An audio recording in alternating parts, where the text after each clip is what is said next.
नमस्कार, पहाड़ प्रभात देख रहे हैं आप और आपके साथ मैं हूं कौशल सेठ। उत्तराखंड में कोरोना के मामले लगातार बढ़ते जा रहे हैं। प्रदेश में 24 घंटे में कोरोना के 658 केस सामने आए हैं और उत्तराखंड में कोरोना मरीजों का आंकड़ा 18,000 के पार हो गया है। प्रदेश में कुल संख्या कोरोना मरीजों की 18,571 हो गई है। वहीं 250 मरीजों की कोरोना की वजह से मौत हुई है, जबकि 19,000 से ज्यादा सैंपल की रिपोर्ट आना बाकी है।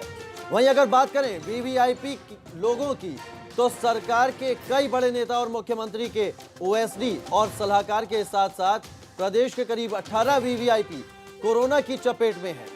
तो करीब 18 वीवीआईपी कोरोना से संक्रमित हुए हैं और प्रदेश में 24 घंटे के अंदर 658 नए मामले सामने आए हैं। 19,000 से ज्यादा सैंपल की रिपोर्ट आना भी बाकी है, यानी कि माना जाए कि उत्तराखंड में अभी ये आंकड़ा और बढ़ सकता है।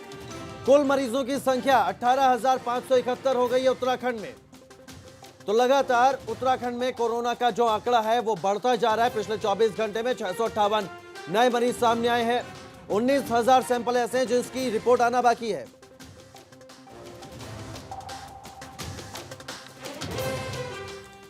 भाजपा प्रदेश अध्यक्ष बंशीधर भगत को भी कोरोना हो गया है। साथ ही बंशीधर भगत के बेटे की भी रिपोर्ट पॉजिटिव आई है। बंशीधर भगत के कोरोना पॉजिटिव आने के बाद से भाजपा प्रदेश कार्यालय को सील कर दिया गया है।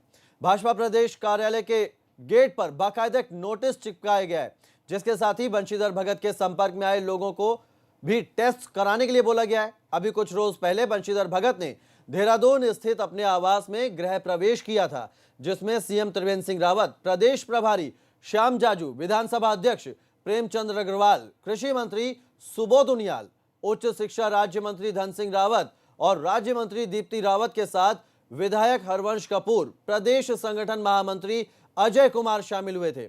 इसके साथ ही कुछ दिनों पहले चैंपियन की भाजपा में घर वापसी कराई गई थी, जिसमें कुंवर प्रणब सिंह चैंपियन के अलावा उनकी पत्नी भी शामिल हुई थी। तो उत्तराखंड में लगातार कोरोना के आंकड़े बढ़ रहे हैं, वीवीआईपी भी इसकी चपेट में आ रहे हैं। और ज्यादा जानकारी के साथ सीधा रुख करते हैं देहरादून से हमारे संवाददाता विनोद का। विनोद, लगातार कोरोना का आंकड़ा बढ़ता जा रहा है। पिछले 24 घंटे में 658 केस सामने आ चुके हैं। लगभग 18 वीवीआईपी हैं जो कोरोना की चपेट में है। ऐसे में अब ये आंकड़ा कहां जाकर रुकेगा? देखिए कौशल, सबसे महत्वपूर्ण यही है कि अब लगातार उत्तराखंड में कोरोना मरीजों की संख्या में ज़बरदस्त उछाल हो रहा है।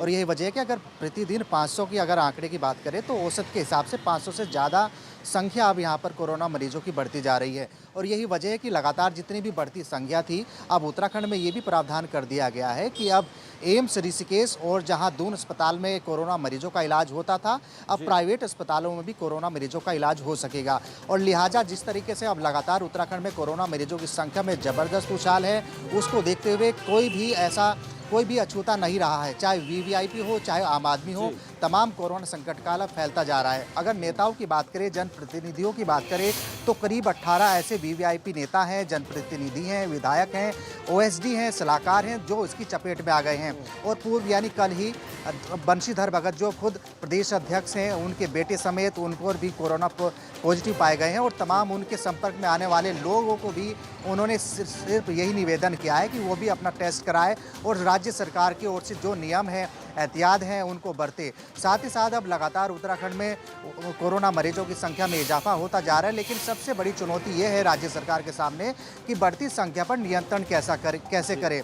अब लगातार करीब 20,000 से ज़्यादा ऐसे टेस्ट सैंपल हैं जिनकी रिपोर्ट आना बाकी है। तो लगातार संख्या में जबरदस्त उछाल है। विनोद, जो भाजपा प्रदेश अध्यक्ष हैं बंशीधर भगत, उनके संपर्क में कई वीवीआईपी लोग आए। मुख्यमंत्री त्रिवेंद्र सिंह रावत भी उनके गृह प्रवेश में शामिल हुए थे। तो ऐसे में किन किन लोगों को टेस्ट कराने के लिए कहा गया है, ये कुछ जानकारी मिल पा रही है?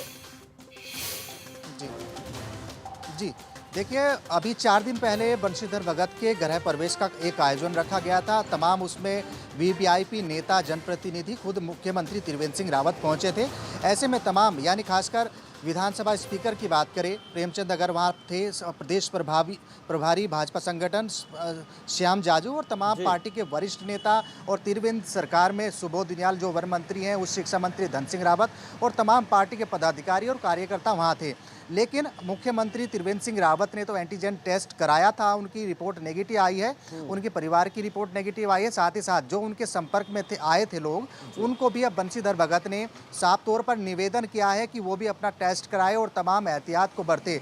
साथ ही साथ विधानसभा स्पीकर प्रेमचंद अग्रवाल ने अपने आप को खुद आइसोलेट कर लिया है घर में, और साथ ही साथ जितने भी वहाँ पार्टी के पदाधिकारी थे, कार्यकर्ता थे, मीडिया कर्मी थे, तमाम अब उनकी चिंता बढ़ने लगी है, क्योंकि लगातार अब जिस तरह से कोरोना संकट काल बढ़ रहा है और ऐसे में बंशीधर भगत का लाजमी भी है विनोद, क्योंकि कोरोना के आंकड़े लगातार उत्तराखंड में बढ़ते जा रहे हैं। आप हमारे साथ बने रहिए, आगे भी खबर पर आपसे अपडेट लेंगे। गृह मंत्रालय ने अनलॉक 4 की गाइडलाइन जारी की है, जिसके तहत कई तरह की पाबंदियों में छूट मिली है। तो वहीं उत्तराखंड में भी अनलॉक 4 की गाइडलाइन जारी हुई है। उत्तराखंड में किसी को भी तभी प्रवेश मिलेगा जब देहरादून स्मार्ट सिटी की वेबसाइट पर पंजीकरण करवाया जाएगा। उत्तराखंड आने के लिए पंजीकरण अनिवार्य होगा। देहरादून स्मार्ट सिटी की वेबसाइट पर जाकर पंजीकरण करवाना होगा, जिसके बाद उत्तराखंड में प्रवेश मिलेगा। इसके अलावा सीमाओं पर पंजीकरण से जुड़े कागजात भी दिखाने होंगे।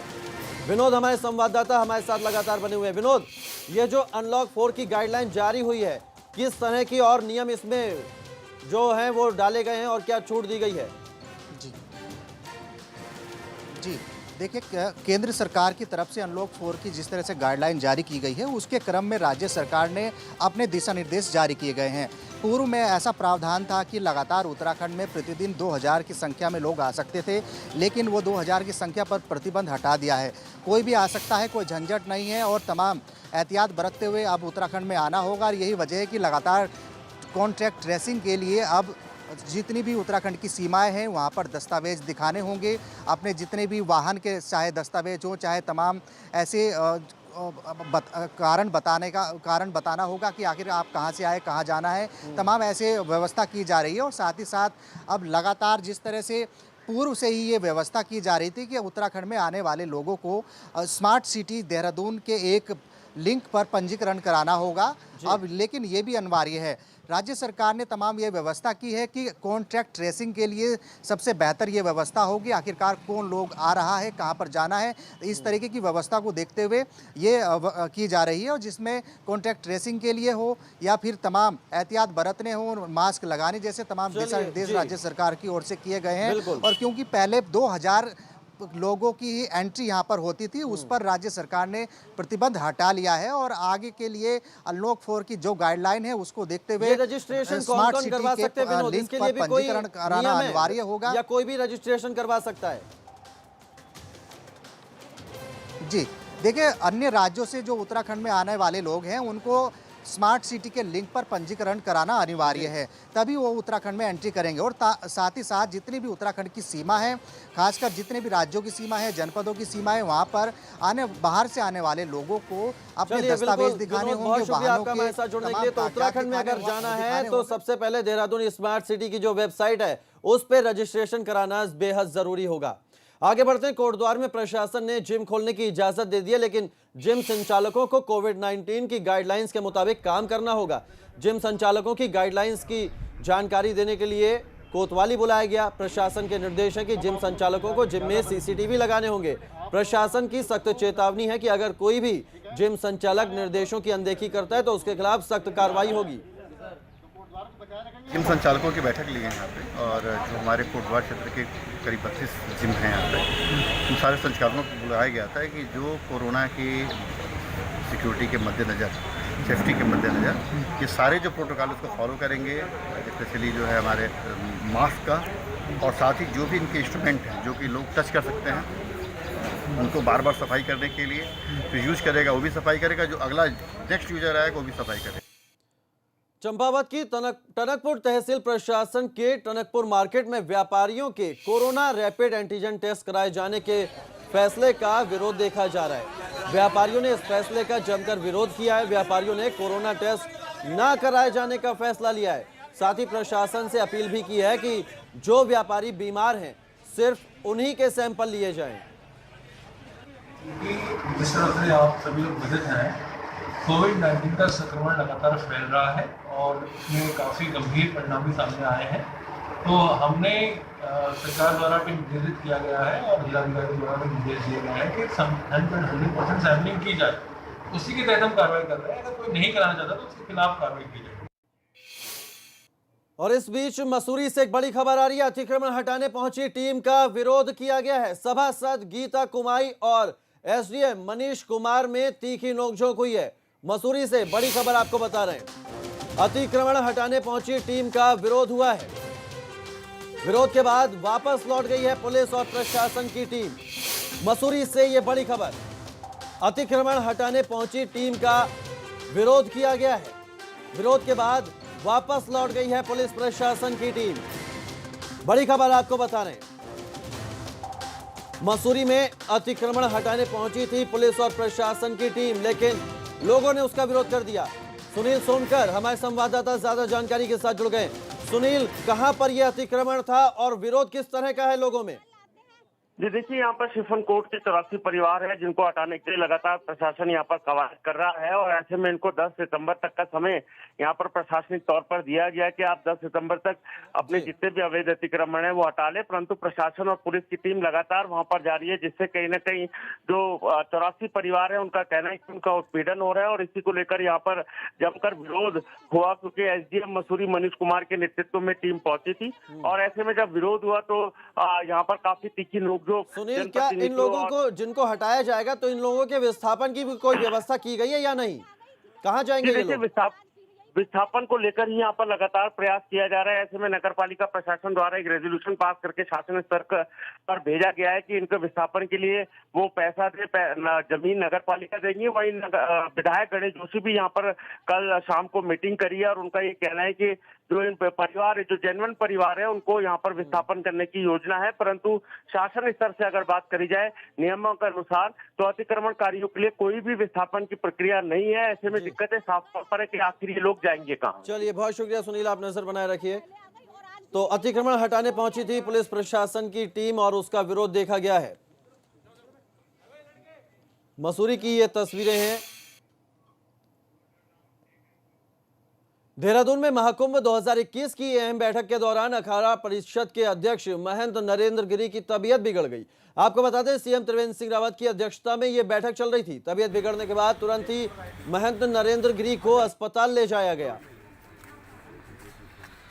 तो मीटिंग के दौरान महंत नरेंद्र गिरी की तबीयत बिगड़ गई और उनको अस्पताल ले जाया गया। कुंभ को लेकर ये मीटिंग बुलाई गई थी अखाड़ा परिषद की।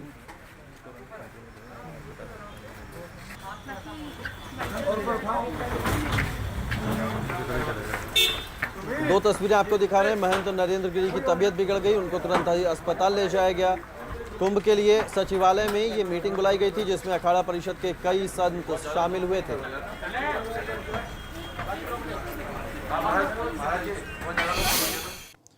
देहरादून में 2021 महाकुंभ की तैयारियों को लेकर सीएम त्रिवेंद्र रावत ने सचिवालय में अखाड़ा परिषद के साधु संतों के साथ मीटिंग की, जिसमें कई अहम बिंदुओं पर चर्चा की गई। बैठक के बाद सीएम त्रिवेंद्र ने कहा कि कोरोना की वजह से कुंभ की तैयारियों में कुछ देरी जरूर हुई है, लेकिन 15 दिसंबर तक सभी तैयारियां पूरी कर ली जाएंगी। की जो तैयारियां चल रही हैं उनकी हम एक तरह से रूटीन समीक्षाएं हम लोग करते रहते हैं। तो उसी की समीक्षा आज थी। जो स्थायी नेचर के जो काम हैं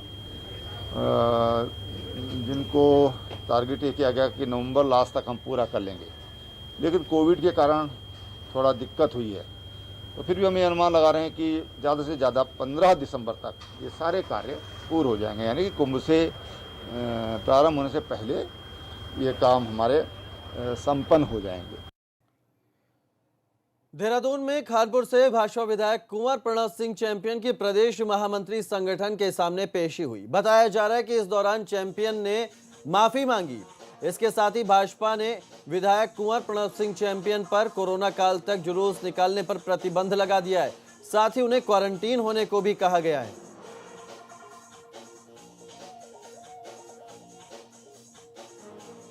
तो कुंवर प्रणव सिंह चैंपियन की पेशी हुई और इस दौरान बताया जा रहा है कि चैंपियन ने माफी भी मांगी। साथ ही भाजपा ने उनके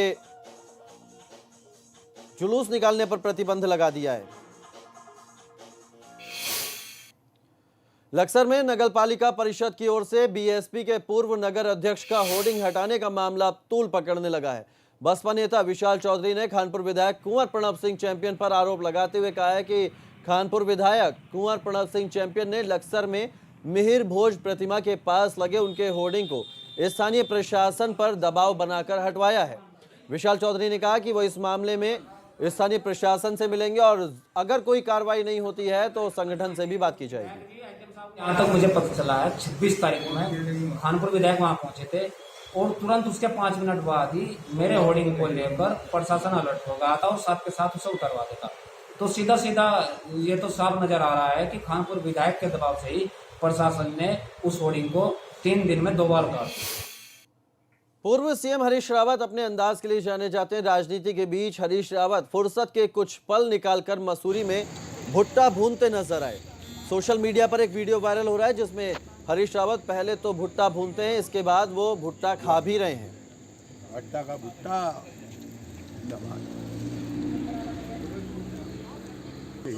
मसूरी के भट्टा गांव और उससे लगे हुए वैसे तो सारे जौनपुर क्षेत्र में बहुत स्वादिष्ट भुट्टे पैदा होते हैं। तो मैं अपने भुट्टे वाले, क्या नाम है भैया? आकाश शर्मा सर।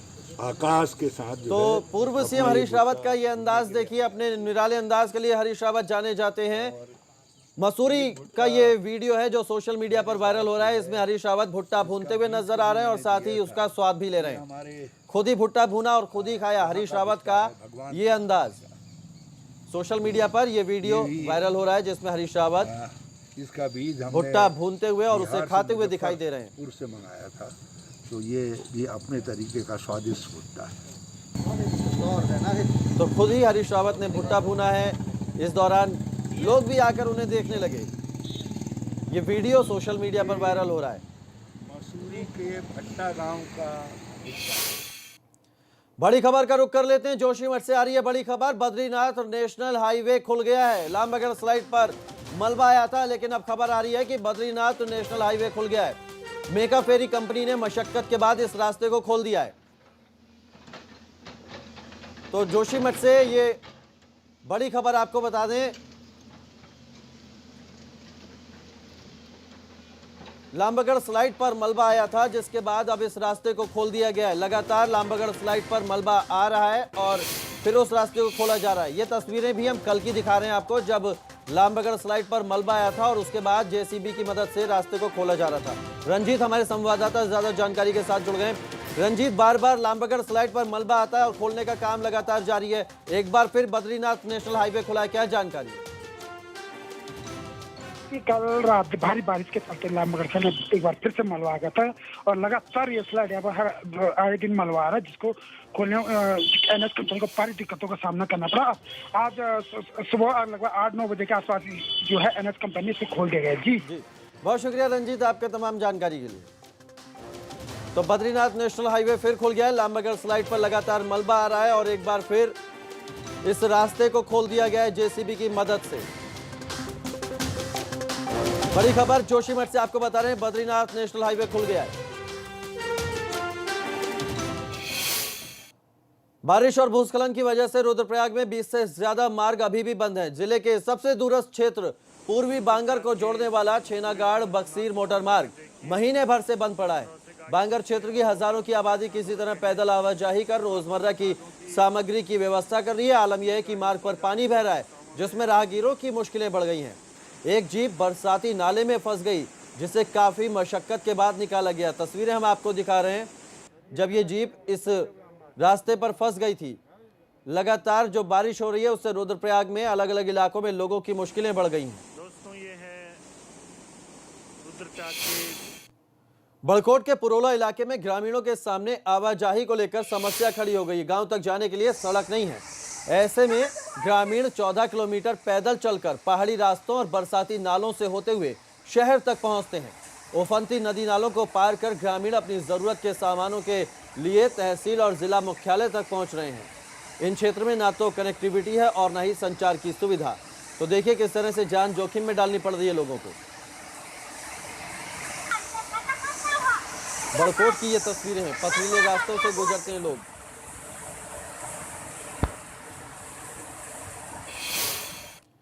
एक छोटे से ब्रेक लिए रुक रहे हैं, ब्रेक के उस पार भी खबरें जारी हैं।